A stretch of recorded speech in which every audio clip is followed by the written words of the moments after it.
दोस्तों नमस्कार, मैं उमेश गौतम समग्र प्रदेश समाचार से।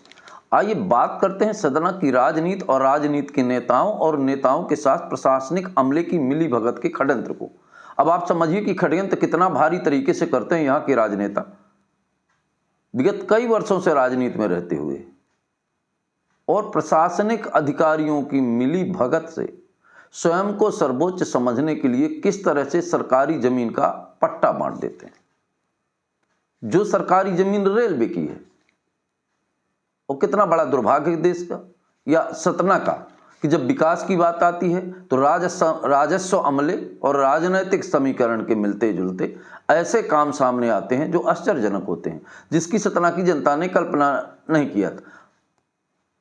जय तो मनाना चाहिए रेलवे बोर्ड का कि उसने इस बात को खुलासा किया और सतना की जनता को समझ में आया कि राजनेताएं अपने नाम का झंडा लहराने के लिए किस तरह की भूमि को भी पट्टे की भूमि में आवंटन कर देते हैं। अब आप समझ लीजिए, किसी को पट्टे की भूमि दी गई, आवंटन कर दी गई, उसके बाद अब जब भूमि उससे ली जाएगी क्योंकि वो अनैतिक है, तो आप समझ लीजिए कितने विवाद, कितने खर्चे और कितनी झंझटें होंगी। इस सब को सतना का राजस्व अमला और राजनैतिक लोग नहीं देखे। उन्हें इस बात में कोई मतलब नहीं है कि शहर के साथ क्या होगा और देश के साथ क्या होगा और इसके बाद सतना की जनता के साथ क्या होगा। ये तो सबको अपने फायदे के लिए भाड़ में झोंक दिया।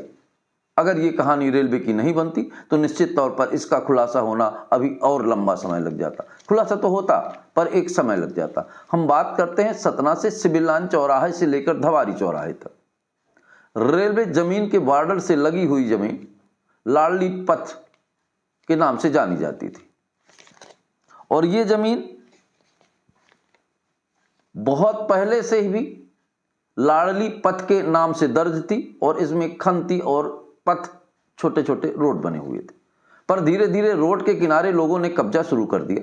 जब प्रशासनिक को इस सरकारी दर्ज रोड को खाली कराने की जिम्मेदारी थी, वहीं राजनैतिक दबाव के चलते या प्रशासनिक अमले ने स्वयं अपने स्वार्थवश उस भूमि को आवंटन कर डाला और सैकड़ा लोगों का उस भूमि का कब्जे के आधार पर पट्टा दे डाला। अब वहीं बात आती है रेलवे बोर्ड की। रेलवे बोर्ड वहां एक ग्राउंड बनाना चाहता है और मल्टी स्टोरियां बनाना चाहता है। उसे पता चला कि अब सामना कहां से रहेगा और रास्ता कहां से रहेगा। जब उसने ये देखा तो प्रशासन की जमीन को देखा तो ये पता चला कि इस जमीन को तो आवंटन कर पट्टे बांट दिए गए हैं, जबकि जमीन क्रमांक नंबर है 361। उस जमीन का 1967 से सरकारी दर्ज है, लाडली पथ के नाम से दर्ज है और सरकारी में दर्ज है, जिसको राजस्व अमले ने मिली भगत करके खुराफात करके उसके लोगों को कब्जे आधार पर आवंटन कर दिया। लोगों का कहना यहां तक है, सूत्रों की माने तो, कि जिनको पट्टे दिए गए उनसे भरपूर राशि भी वसूली गई है। इससे दो फायदे हुए। एक तो राजनीतिक नेताओं को फायदा हुआ कि भाई हमने आपको पट्टा दिलाया, दूसरी तरफ राजस्व अमले की दिनों दिन बढ़ोतरी हो गई। सवाल यह है कि शहर के जो पटवारी वगैरह हैं, अगर इनकी वास्तविक संपत्ति खंगाली जाए तो हर पटवारी के पास 10-10, 15-15 प्लाट पड़े होंगे।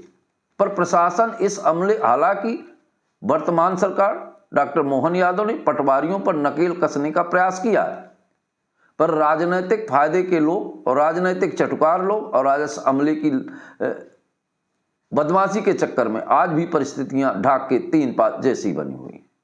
यहां जो विकास की बात करते हैं, वार्ड वार्ड घूमते हैं, काश ये लाडली पथ रोड को भी एक बार घूम लिए होते और इस पर नजर डाले होते, क्योंकि हमेशा आज 25 सालों से राजनीतिक कब्जा जैसा है और शहर की जो दुर्गत धीरे धीरे खुलासा हो रहा है, निश्चित ही दुख की बात है। वो चाहे हवाई पट्टे की बात हो तो लोगों ने कब्जा कर लिया और पट्टे बन गए, लाडली पथ की बात हो तो लोगों ने कब्जे कर लिए और सरकार ने पट्टे दे दिए। आखिर पट्टे किस बेस और किस हिसाब दे दिए, इस बात की भी जांच होनी चाहिए। और ये सतना का दुर्भाग्य है कि इस विषय पर अगर रेलवे बोर्ड प्रशासन को पत्र ना लिखता तो कैसे पता चलता। हालांकि रेलवे के वाणिज्य प्रोजेक्ट के तहत कलेक्टर को पत्र लिखा। यह सतना का सौभाग्य कहा जाए कि एक सही समय पर और सही कदम रेलवे ने उठाया और सही प्रोजेक्ट के लिए कलेक्टर को पत्र लिखा, जिसमें कलेक्टर ने कहा कि इसकी मैं जांच करूंगा और सही निर्णय लेकर सही कार्रवाई की जाएगी। समग्र प्रदेश की टीम ने भी इस पे सर्वे किया। अधिकारियों का यही कहना है, जो वर्तमान में अधिकारी हैं, खासकर सतना कलेक्टर सतीश कुमार यस, की हुई भर्रेशाही का पूरी तरीके से जांच की जाएगी और सख्त कार्रवाई की जाएगी। अब देखने वाली बात यह है कि आने वाले समय में सतना कलेक्टर सतीश कुमार यस, जो वर्तमान में फार्म में नजर आते हैं, हर काम को बड़ी तन्मयता से करते नजर आते हैं, अब देखना है कि राजनीतिक वार्ड भ्रमण नेताओं के द्वारा अगर उन पर फिर से प्रेशर बन गया तो वो क्या कर पाएंगे, क्या सतना के लिए एक ऐसा काम करेंगे जो कि स्वर्ण अक्षरों में लिखा जाएगा। दोस्तों नमस्कार।